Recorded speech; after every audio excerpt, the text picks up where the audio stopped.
You're listening to the Health Courage Collective podcast, episode 101. Are EMFs affecting you?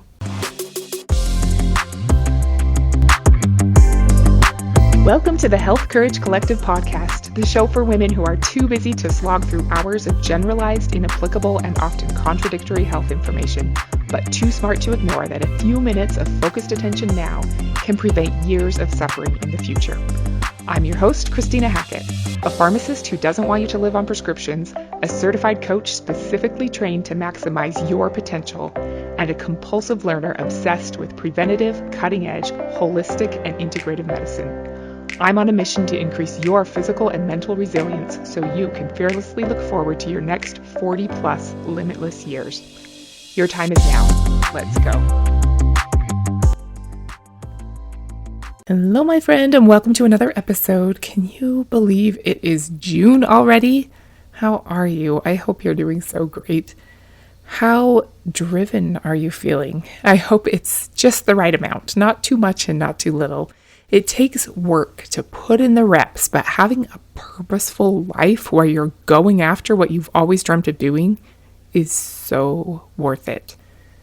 Today, we're going to talk about EMFs, which stands for electromagnetic fields. We have a ton to get through, and now that I'm looking through my notes, I'm thinking we might have to break this up into 2 episodes, so I might do that on the fly as we go today. A ton of people think that the idea of electropollution is ridiculous and that those people who oppose 5G are morons, that we need more and stronger Wi-Fi signals, not less. But do the people who are opposed to more wireless signals have any valid points? Does it matter to your personal long-term health?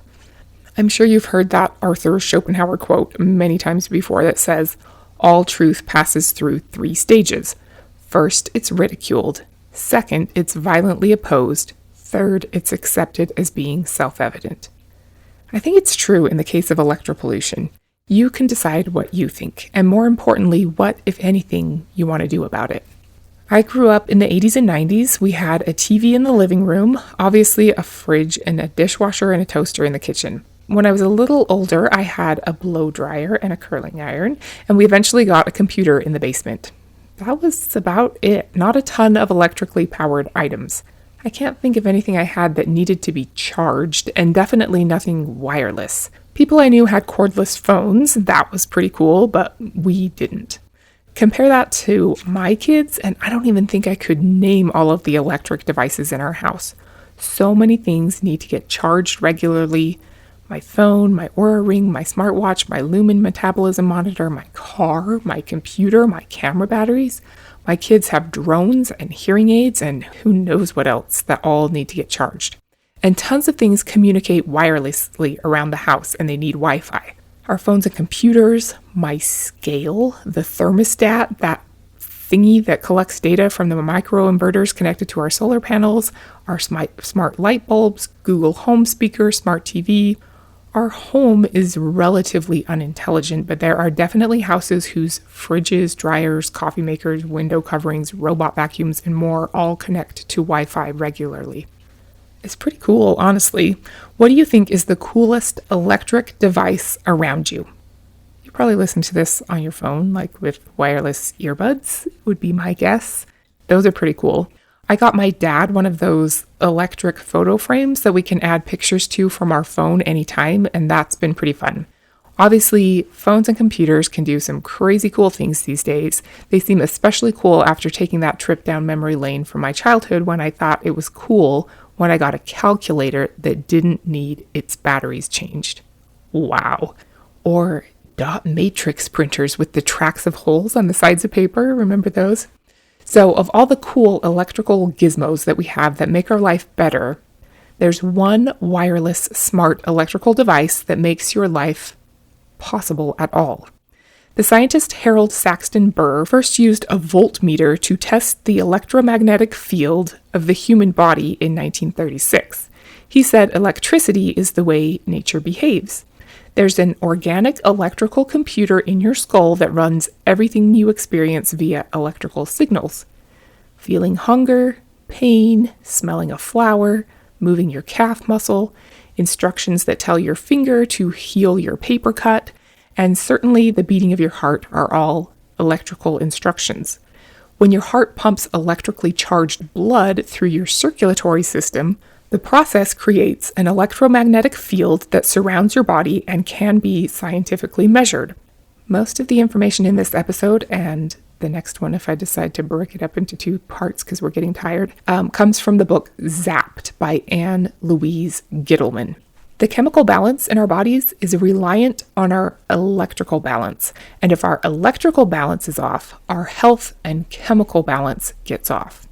Whether you believe in chi or energy balance, if our electricity and the magnetism that comes with it get off, things in our body start to function suboptimally. Anne Gittleman says that our bodies are essentially a composite of billions or trillions of frequencies. These frequencies are expressed in the form of cells, organs, and tissues, which are constantly vibrating and communicating with each other and the external environment. Communication between cells of the body is facilitated by biophotons, biological light particles which represent the quantum of electromagnetic radiation. The biophoton emissions of an organism reflects the health of that organism. The biophotons of healthy animals and plants are strong and highly organized. People who are sick have weak and chaotic biophoton radiation. The biophotons even produce a visual image that can be captured through Kirlian photography. If you've never looked up Kirlian photography before, you should. It's pretty wild to be able to see the electrical discharge or aura of living things. So, we're clearly electric beings. Some people say we're energy beings more than we are physical beings, which is kind of weird to think about, but I can see it. Einstein said that matter and energy are interchangeable. The average frequency of the human body during the daytime is 62 to 68 hertz. According to Anne Gittleman, if our frequency goes down to 58, we usually develop cold and flu symptoms. 55 hertz, candida. 52 hertz, Epstein-Barr, and 42 hertz, cancer. You cannot move a muscle or produce a thought without an electrical impulse. Whenever an electric charge is in motion, a magnetic field is produced, whether that's your fridge, your Furby, or your next thought. Moving electricity creates magnetic fields, so that's why there's a single word called electromagnetic, or a single abbreviation EMF, electromagnetic fields. Hey, have you ever thought about buying an Oura ring? If you have, then you know that you can track your activity, recovery, and sleep with a light and unobtrusive ring that looks like a normal ring. I've had mine for almost 3 years and I absolutely love it. I check my numbers every single day and it helps me make better decisions. You can see real metrics that show the detrimental effects of eating too late or working out too hard too often, and the beneficial effects of balanced activity and turning off screens before bed. If you're a curious person who wants to see how much deep sleep you got, which is critical for muscle building, the Oura Ring can tell you whether you get the 75 to 90 plus minutes that you need for that. If you want to see if you got enough REM for emotional resilience, memory consolidation, and neurotransmitter production, your Oura Ring can tell you whether you got the 2+ hours that you need for that. I pay special attention to my HRV, which shows me how stressed my body is, and I always check my steps every day to make sure I've gotten enough non-exercise movement throughout the day. You can quickly check your heart rate, track your cycle. It connects the dots and knows why your basal body temperature increases for a day or two and uses that to predict your next period start date. You can see your sleep efficiency, which is a high leverage thing you can optimize for, and tag for things you might want to track like caffeine, fasting, sauna, melatonin, headaches, whatever. And it gives you monthly and quarterly reports. If getting more health data from an easy wearable has been on your mind, now might be the time to act. I have a link in the show notes that will get you $50 off. They make it super easy to find your perfect size and get started right away. Okay, back to the episode. With all of our electronic devices and appliances, we're constantly surrounded by weak magnetic fields.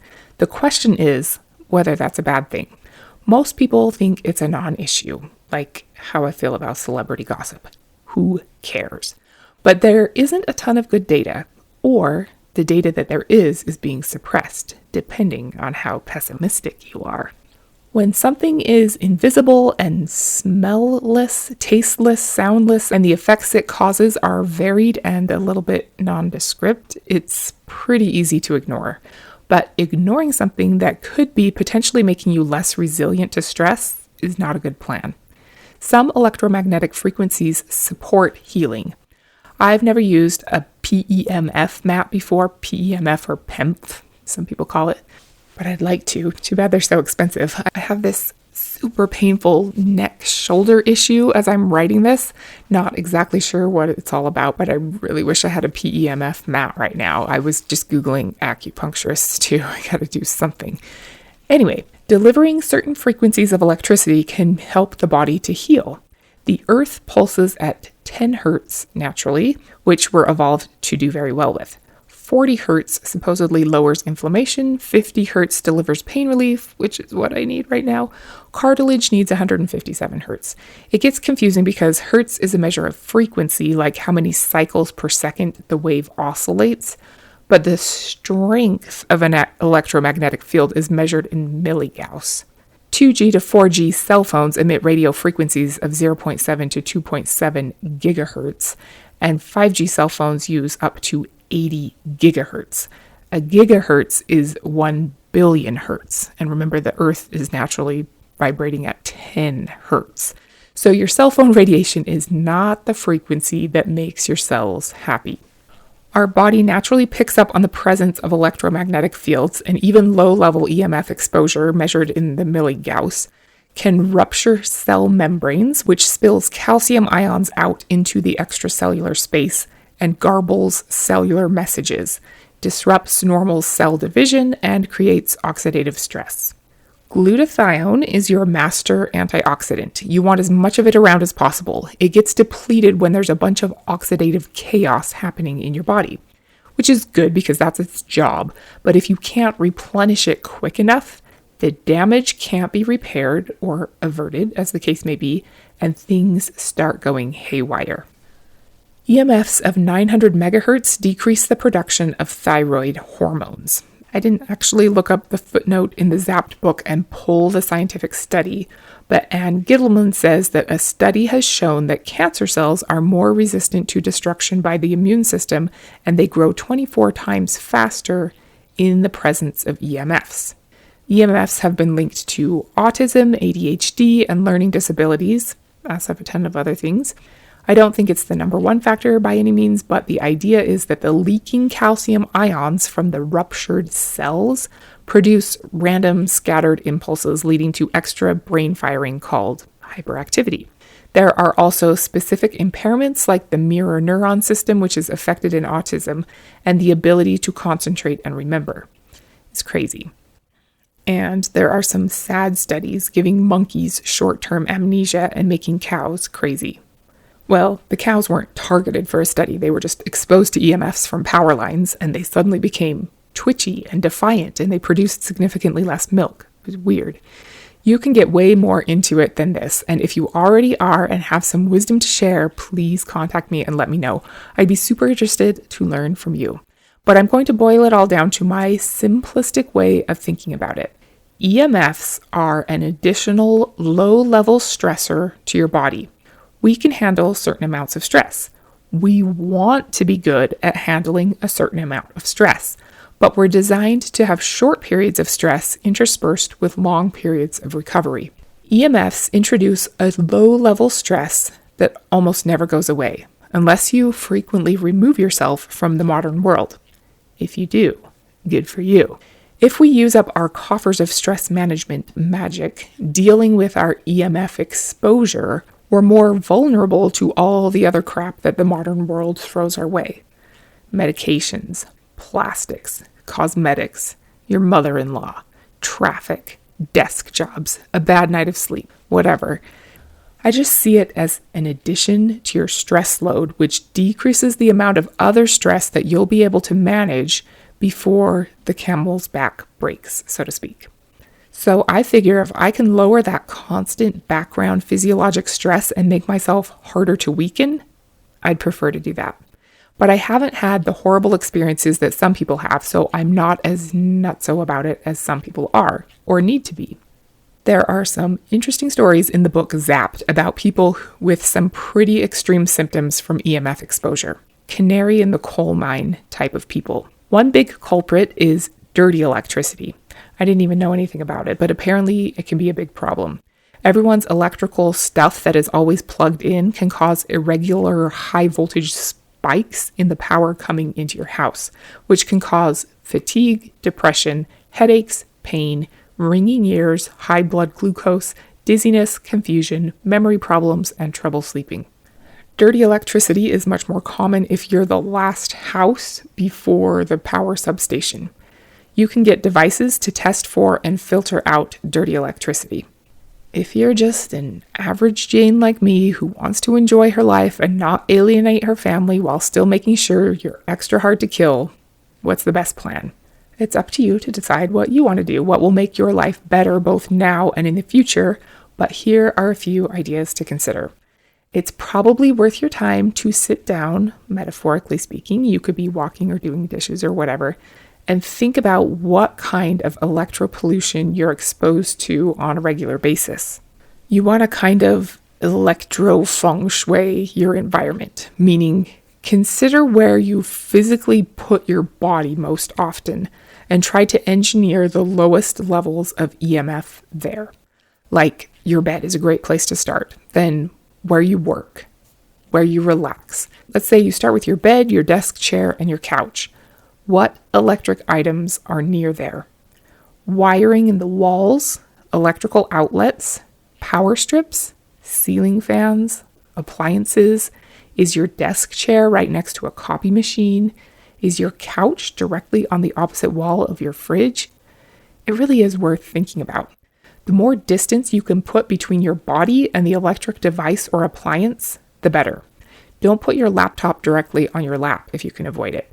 Can you take your cell phone out of your pocket more often than you do? Can you put more distance between you and the surge protector? There are all kinds of charts in the book that show common electrical devices and appliances and how many milligauss they deliver at different distances. The highest one is electric can openers, surprisingly enough. It's 1,500 milligauss at 6 inches, but only 4 at 4 feet. So distance is hugely important. If you're interested, after can openers comes hair dryers, then electric shavers and power saws. Oh, and vacuum cleaners. Then mixers, microwaves, and drills. The farther away you can get from them, the lower your exposure. And of course, the amount of time that they're on. So drying your hair for less time could be better. And don't spend too much time vacuuming. Or opening cans, apparently. Fans, air purifiers, and electric pencil sharpeners are fairly high. And fluorescent lights. But if you're within 6 inches of a fluorescent light, you've got bigger problems. Actually, those are 4 at 4 feet away, and you want your baseline level to be less than 1.5, so I guess that's still not good. Electric pencil sharpeners are 30 milligauss at 4 feet away. What the heck? If you're a teacher and you have one, put it on the other side of the classroom. It's interesting to think through how you interact with all of these gizmos throughout your day. My gym has a red light therapy booth, which is not as good as Juve lights, I don't think, but I go in there sometimes, and it's probably 8 minutes of really high milligauss exposure. Is the benefit worth the risk? Probably. Same with air purifiers. Is the bad stuff in the air worse than the EMF exposure to the machine? Maybe, especially if you stay more than 4 feet away from it most of the time. What are your microwaving habits? Are you a microwave lurker? You might want to change that. They have a 300 to 20 milligauss rating depending on how close to them you are when they're running. But even worse, some of the high frequency energy does leak out through the window in the door. As the microwave gets older, if the seals wear out, they can leak even more. Also, consider their placement. Mine is at eye level for optimal brain radiation. It's not too hard next time you're microwaving something to back away and reduce your exposure. I mean, why not? It's not hurting anything. If all you do is become more aware of what is around your body and put your electric pencil sharpener on the other side of the room and stop intently watching your cup of noodles cook, you'd be better off. And you'd be way better off if you also stop eating cup of noodles. If you're interested in diving deeper, it would be awesome to measure your environment in the places you spend the most time. You want your baseline level to be less than 1.5. You can get a decent Gauss meter for about $170. Then you can go crazy testing every inch of your living space. I've heard that EMF is pretty high in a car and higher in an electric car than a gas-powered one, so my new little car might be stressing my physiology even while looking so cute inside. I'm still figuring out all the detailed logistics of my Health Courage Collective program. I would love to get you in there and get you aging like a professional, but I would love to be able to have some fun stuff like this be a part of it. Let me know if that interests you or would be helpful to you. It wouldn't be the main benefit, just a little side stuff for fun. I was thinking like I could buy a Gauss meter and some other members who'd like to use it could borrow it. Then they could have it for a while and send it on to the next person. I think that would be super fun. And to see what tweaks other people were able to make to easily lower their own exposure or what they were surprised to find out. We can all help each other in huge ways. If you want to work with a group of like-minded, forward-thinking women, you need to make sure to get into the Health Courage Collective, where we will get you 100% consistent implementing a plan to age like a professional and have fun doing it. Okay, we have a lot more to talk about EMF exposure and things that you can do. It's fun and exciting, but I can see the value of keeping things short. So I think let's call it quits for today, and next week we'll come back and finish up ideas, strategies, and options for lowering your EMF risk. Just remember that your body is electric, and constantly exposing it to electromagnetic fields can be a constant stress that's decreasing your ability to be resilient. So next week, we'll come back and finish up. Until then, put a little more distance between you and your electronic devices and don't be normal. Thank you so much for tuning into the Health Courage Collective podcast. I am truly honored that you have paid me the enormous compliment of your time and attention. I would be so grateful if you would share this podcast with someone you know and subscribe so you never miss an episode. This podcast is for entertainment and information purposes only. Statements and views on this podcast are not medical advice. This podcast, including Christina Hackett and producers, disclaim responsibility for any possible adverse events by use of information contained herein. If you think you have a medical problem, consult a licensed physician.